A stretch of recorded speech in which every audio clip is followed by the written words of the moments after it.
गाहन्ताम महिषा निपानसलिलं श्रृङ्गैर्मुहुस्ताडितं छायाबद्धकदम्बकं मृगकुलं रोमन्थम् अभ्यस्यतु विस्रब्धं क्रियतां वराहपतिभिर्मुस्ताक्षतिः पल्वले विश्रामं लभतामिदं च शिथिलज्याबन्धम् अस्मद्धनुः। प्रस्तुत श्लोक अभिज्ञान शाकुंतलम के द्वितीय अंक से गृहीत है। राजा दुष्यंत शकुंतला के प्रति अनुरक्त होने के कारण अब मृगया के लिए नहीं जाना चाहता है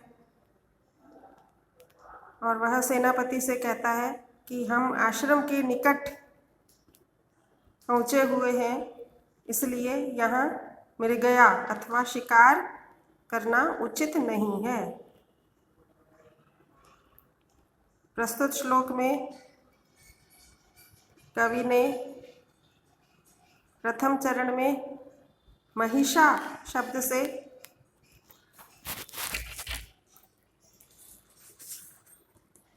महिषा का अर्थ भैंस, भैंसे,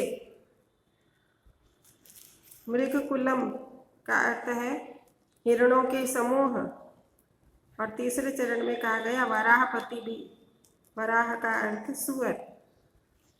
इस श्लोक में कहा गया कि आज राजा कहता है कि आज इस वन में भैंसे, हिरण और सुअर ये सभी विश्राम करें। और चतुर्थ चरण में कहता है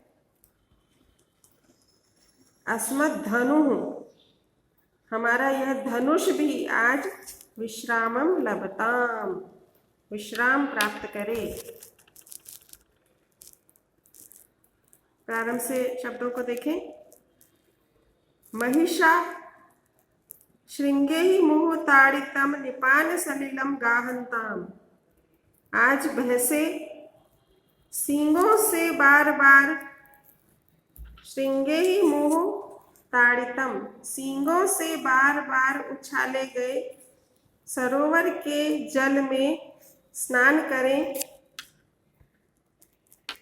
छायाबद्ध कदम्बकम मृगकुलम, छाया में झुंड बनाकर बैठे हुए, कदम्ब का अर्थ झुंड, छाया में झुंड बनाकर बैठे हुए मृग समूह रोमंथन करें।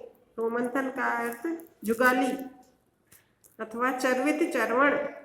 जब हिरण आदि विश्राम पूर्वक बैठे होते हैं तब वे चबाए हुए चारे को चबाते रहते हैं, इसी को यहाँ रोमंथन कहा गया है।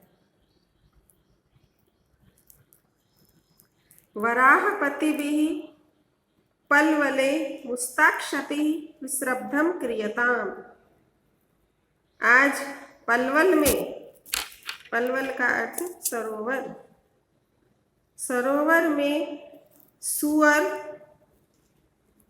विस्रब्धम मुस्ताक्षति क्रियताम, विश्वास पूर्वक मुस्ताक्षति, मुस्ता का अर्थ होता है नागरमोथा। यह एक वनस्पति होती है जो कि तालाबों में उगती है और जब सुअर विश्राम पूर्वक तालाब में बैठे होते हैं तब वे उस वनस्पति का उत्खनन करते हैं, जिसको नागरमोथा कहते हैं इस वनस्पति को। और सुअर विश्राम पूर्वक नागरमोथा का उत्खनन करते हैं, उनको विश्राम पूर्वक उखाड़ते रहते हैं।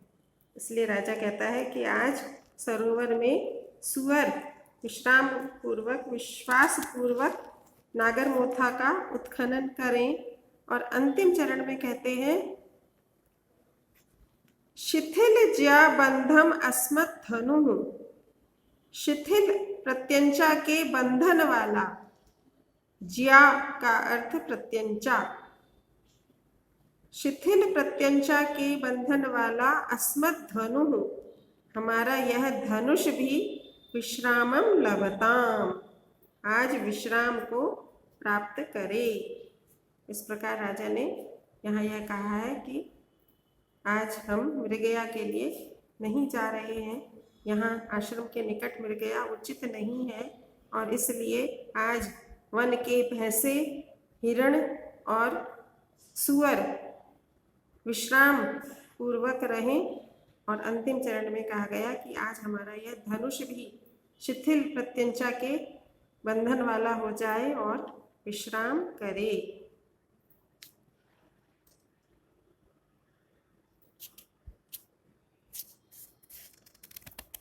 इसके अनंतर